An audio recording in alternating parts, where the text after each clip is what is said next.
All right, let's jump into a really fascinating and honestly kind of backwards idea. You know how we're always told to share our goals, to put them out there?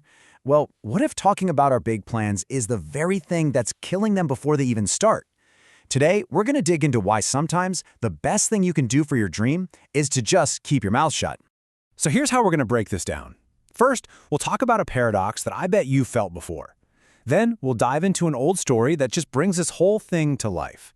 After that, we'll get into the actual psychology behind it, and we'll finish up with some real, practical ways you can protect your own dreams. Okay, so let's start with that puzzle I mentioned. This is a trap that so many of us fall into, and we don't even see the damage it's doing. Seriously, think about it. Have you ever had that light bulb moment? You're going to start a podcast, write a novel, finally run that marathon. And what's the first thing you do? You tell everybody. You're on fire. But then, a week goes by, maybe two, and all that energy just fizzles out. The big project just stalls. Why? What is going on there? Well, here's the crazy thing. When you announce your big idea and everyone says, wow, that's incredible, your brain gets this little jolt of satisfaction. It feels good, right? So good, in fact, that your mind kind of confuses the praise for the plan with the pride of actually doing the thing. That early validation basically tricks your brain and sucks away the motivation you actually need to do the hard work. Now, this idea isn't new. It's not some modern self-help trick. This is ancient wisdom, and it's captured perfectly in a story. Let's look at the parable of Simon to see this whole paradox play out. So, meet Simon. This guy was buzzing with ambition. One day, he's going to open a huge shop. The next, he's going to be a world-class potter. He didn't have a shortage of dreams, that's for sure, but his method was flawed. He'd announce every single plan to the whole village, and of course, they'd cheer for him. He just soaked up that applause, feeling like a big shot. But that feeling was all he got. His life never actually changed. Simon was completely stuck in this vicious cycle. You could set your watch to it.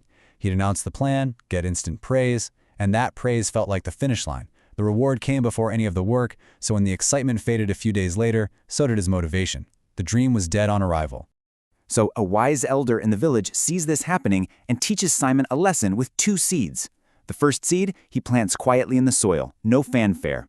It's nurtured in the dark, and it grows into a big, strong plant. But the second seed? Oh, he holds that one up for everyone to see. Everyone praises it, says how amazing it is, but it's just left out on a rock. It dries up and never grows. It's a perfect metaphor, right? Dreams need that quiet, protected time to actually take root. And you know, the elder's wisdom isn't just a nice folktale. It's actually spot on, according to modern psychology. Let's look at the science of why this happens, why Simon's announced dreams always withered away. This quote from the elder really hits the nail on the head. The satisfaction you get from the praise, it literally tricks your brain. The mental reward of telling people you're going to do something is so strong that it satisfies the part of your brain that was supposed to push you to actually do it. All that fuel for action just gets burned up in talk. And there's a technical term for this. It's called social reality. It's this weird thing our brains do, where just by saying our goal out loud to other people, we get a premature sense that it's already done, because it feels real to others. Our internal drive to make it physically real just tanks. We got the social cookie already, so why bother baking the cake? Okay, so if talking is the problem, what's the solution? Well, Simon figured it out by taking the elder's advice to heart. This is all about flipping the script and using the incredible power of working in silence. Simon's new game plan was brilliantly simple. He picked one small, totally doable goal: build a chair. But here's the key. He told absolutely no one. He just worked on it quietly. There was no one to impress. He found his satisfaction in the work itself, in seeing the chair come together. And when it was finally finished, that was his announcement. Then he did it again with a table, then a shelf, and he built a whole new life, one quiet project at a time. And the result of all this? Simon was completely transformed. He wasn't the guy with the big talk anymore. He was the guy with the beautiful work. He earned real, deep respect from everyone, not for his plans, but for his creations. The satisfaction he got from a finished piece of work was way more powerful than any applause he'd ever received.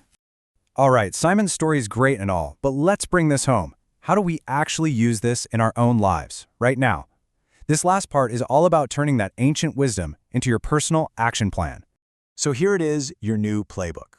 The next time you have a big dream, fight that urge to shout it from the rooftops, just for a while.